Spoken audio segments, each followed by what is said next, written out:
क्यों पहली बार सड़क नहीं समंदर में उतरा मोदी का काफिला, फिर हुआ बड़ा खेल। आपने सड़कों प्रधानमंत्री नरेंद्र मोदी की गाड़ियों का काफिला देखा होगा, लेकिन आज हम आपको पहली बार समंदर में पीएम मोदी का काफिला दिखा रहे हैं। यह देखिए कैसे समंदर में पीएम मोदी की याट आगे बढ़ रही है। पीएम मोदी के चारों तरफ कमांडोज और स्पेशल सिक्योरिटी ऑफिसर्स की याट्स हैं। समंदर में आगे बढ़ता पीएम मोदी का यह काफिला लोगों के रोंगटे खड़े कर रहा है। दरअसल यह तस्वीरें मालदीव की राजधानी माले से आई हैं। मालदीव के माले में जिस वक्त पीएम मोदी का काफिला समंदर में आगे बढ़ रहा था, ठीक उसी वक्त भारत मालदीव से थोड़ा दूर एक छोटे से आइलैंड को खाली कराने की तैयारियां करवा रहा है। इस छोटे से आइलैंड पर भारत क्या करने वाला है उसके बारे में आपको बताएंगे तो आपके होश उड़ जाएंगे। समंदर की लहरों को चीरती हुई ये ताकतवर झलक सिर्फ तस्वीर नहीं, ये भारत की अब बदल चुकी रणनीति का ऐलान है। मोदी का प्लान है बित्रा द्वीप पर ब्रह्मास्त्र की तैनाती। जी हां, मालदीव के पास स्थित लक्षद्वीप में मौजूद बित्रा द्वीप को लेकर भारत ने एक चौंका देने वाली रणनीति बनाई है। एक ऐसा द्वीप जिसकी आबादी है सिर्फ 271 लोग, लेकिन इसकी भौगोलिक स्थिति इतनी ताकतवर है कि अगर यहाँ भारत का नेवल बेस बनता है तो पाकिस्तान, चीन और तुर्की सबका दम घुट जाएगा। चौंकिए मत, क्योंकि यही है आज के भारत का असली चेहरा, जो शांति से मुस्कुराता है लेकिन वक्त आने पर शत्रु के गले में शिकंजा कस देता है। मालदीव के माले में पीएम मोदी उस वक्त पहुंचे जब वहां का राष्ट्रपति मोहम्मद मुइज्जू हाल ही में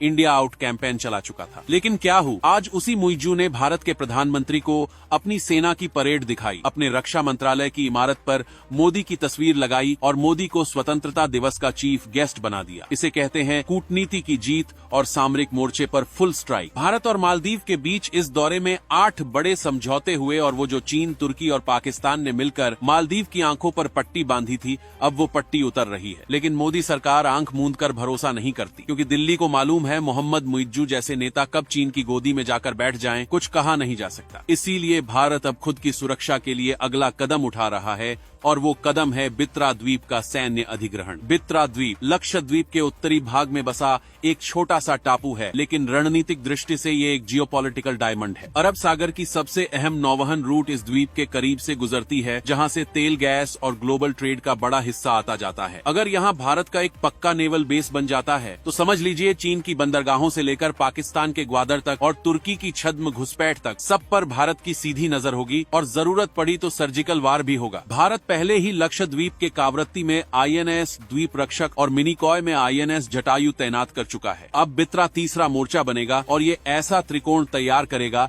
जो दुश्मनों को सांस लेने भी नहीं देगा। बित्रा पर भारत के युद्धपोत, फ्रिगेट्स, डिस्ट्रॉयर और पनडुब्बियां तैनात की जा सकती हैं। यहाँ पर आधुनिक रडार सिस्टम और मिसाइल डिफेंस यूनिट्स लग सकते हैं। मतलब अगर कल चीन, तुर्की या पाकिस्तान अरब सागर से कुछ भी गड़बड़ करने की कोशिश करते हैं तो भारत मिनटों में उन्हें पानी में ही दफना देगा। अब सोचिए, एक तरफ समंदर में मोदी का जलवा, दूसरी तरफ दुश्मनों के दरवाजे पर भारत का ब्रह्मास्त्र। ये महज डिप्लोमेसी नहीं, ये है रणनीतिक घेराबंदी का मास्टर स्ट्रोक। भारत अब सिर्फ कूटनीतिक बैठकों से संतुष्ट नहीं है। अब भारत जमीन से हवा तक और समंदर से अंतरिक्ष तक अपने शत्रुओं पर नजर रखेगा। और जो देश भारत की दोस्ती को कमजोरी समझते हैं, अब उन्हें समझ लेना चाहिए कि 21वीं सदी का भारत मित्रता में सबसे बड़ा साथी है, लेकिन दुश्मनी में सबसे बड़ा संकट भी। आपको पीएम मोदी का ये फैसला कैसा लगा? अगर आप इस फैसले का समर्थन करते हैं तो वीडियो को शेयर जरूर कीजिएगा। जय हिंद।